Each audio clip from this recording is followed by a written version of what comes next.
Fidelity Worldwide Investment's Director of Asset Allocation is with us. Trevor Greetham helps manage about $11 billion.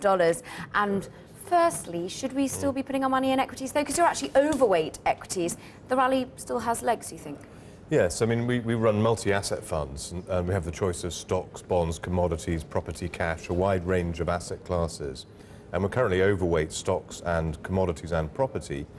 And we think the current economic upswing that really started in the sort of even gloomier days of September, October last year has got at least a few more months to run, based on the fact that the US consumer keeps posting good, positive retail sales numbers.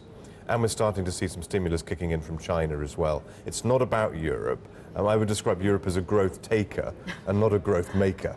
Interesting turn of phrase. But Trevor, there have been a few holes in the data just of late. We've just had US jobs, big miss back in March. GDP perhaps not as strong as many analysts have been expecting back on Friday. Is that not a cause for concern in your mind for equities? Well, I think we've seen a weak patch. So commodity prices have dipped again back to the levels they were in the fourth quarter in many cases.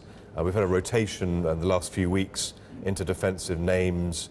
You've had peripheral European bond yields rise, I think as a response to an air pocket, if you like, a weak patch. It's not surprising that markets have retreated a little bit, given the sort of one-way trade that we saw with the long-term refinancing operations in January and February. But I think that's all it is. It's a weak patch. We think the global upswing, the inventory upswing, is going to last until at least the middle of the year. Interestingly that you said the pro-growth policy that we've been seeing in the US has been something that is incentivizing you to go overweight, particularly in the US. Are you therefore somewhat encouraged that the term growth seems to be employed a lot more by the likes of Angela Merkel and Mario Draghi at the moment? Yes, yes, but I'm not sure that. I think we need a kind of Esperanto dictionary here as to what do the French mean by growth and what do the Germans mean by growth, and is it the same thing? Because I think for some people growth means stimulus, and I've long been on record that austerity in the UK is wrong, austerity in Southern Europe is wrong. So I would be in favour of stimulus. Some people think growth means structural reform, and in the short term, that can mean higher unemployment. I would say that the Germans don't need to get too hung up on, is this a transfer union, German money going elsewhere? Germany stimulating Germany would be a really good start. You know, don't deflate the South into competitiveness, boost Germany, raise German wages. And raise everyone else up with it. I think it can be done. I think Germany doesn't need to be going through austerity. They should be leading from the front by actually loosening fiscal policy. And that would help everything. And you say the LTRO, that injection of money from the ECB, the 3-year loans that were offered to banks. Would you want to see more of that sort of stimulus coming from the ECB as a whole, or do you want to see it individually from each country? I think the first stage, the first thing that's not happening that should happen, I think, is a looser fiscal stance by Germany. We also need to have a Euro bond at some point, and a bit of a roadmap of how to get there.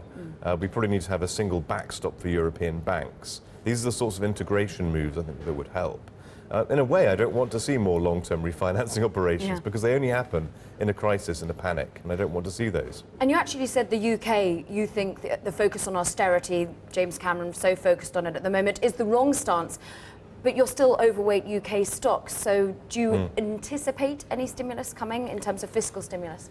I don't anticipate any stimulus from the coalition. The UK stock market is a very global stock market, so there's a big distinction between economies and stock markets. Big heavyweights such as BP. Yeah, so the valuation, the earnings momentum, the price momentum, these sort of technical factors support the UK market rather than the UK economy. The UK economy, I wouldn't say is in a double-dip recession. It's not a it never growth really taker got out like of the Europe. last one. Well, it's bumping along the bottom.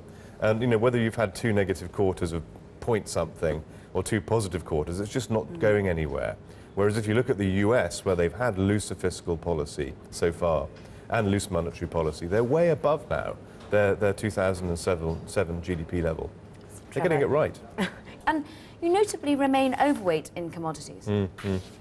Well, we think the global cycle is still accelerating, and what's important about this is China has been a bit desynchronized versus the other major blocs. So the Chinese economy went into New Year extremely weak, and we're just starting to see more meaningful stimulus.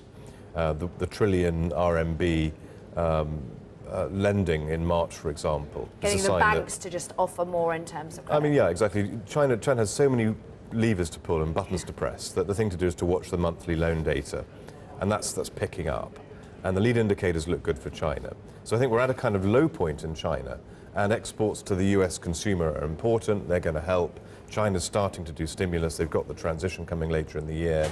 I think you'll see more demand for commodities over the next quarter or two. And it's worth remembering that over the summer, when seasonality is negative for stocks, it's actually positive for commodities because it's the US driving season. So they'll get really high on oil over there at that particular time. But you're not overweight emerging market equities. Are you starting to gather a little bit of appetite for them? Starting to. We prefer to overweight US equities, actually. So we don't see a massive surge in commodities that will cause sort of emerging markets to boom, but will cause, let's say, the Fed to raise rates. We think Europe is weak enough that actually it's quite a good mix at the moment. And the US is in a good position there. And what's interesting to me as an asset allocator is there's all this focus on should you be in stocks and commodities or bonds and cash, so risk on, risk off. Yeah. But actually, US versus Europe is a longer lasting and more rewarding trade. So if you overweighted US equities at the beginning of the financial crisis in 2007, they've now outperformed the euro area by 70%, which is on a par with the sort of swings we saw in stocks around Lehman. And it's still going on. So you shouldn't actually be looking what asset class versus what asset class. You should be looking what region versus what region. Exactly. And sometimes these big trends creep up on you because on a daily basis you look at your screens and they're all green or they're all red. Yeah. But it's just that Europe falls more on the bad days and rises less on the good days.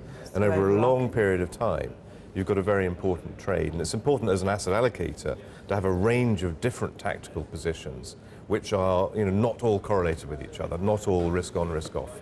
So where would you be looking in the bond area? Would you be looking at bonds at all?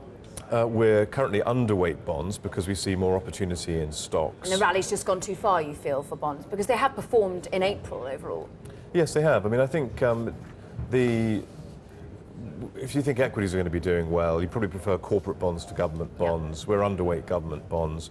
But what we have been doing is when the wind blows the other direction and you want to be more defensive. In Europe, for example, we focus straight in on German bonds. So we haven't bought the whole bond market, we've just bought the German bonds, which have tended to be the most defensive, proper, if you like, safe havens. Again, getting regional. Trevor Greetham, thank you very much for all your times and your insights. Fidelity International's Director of Asset Allocation.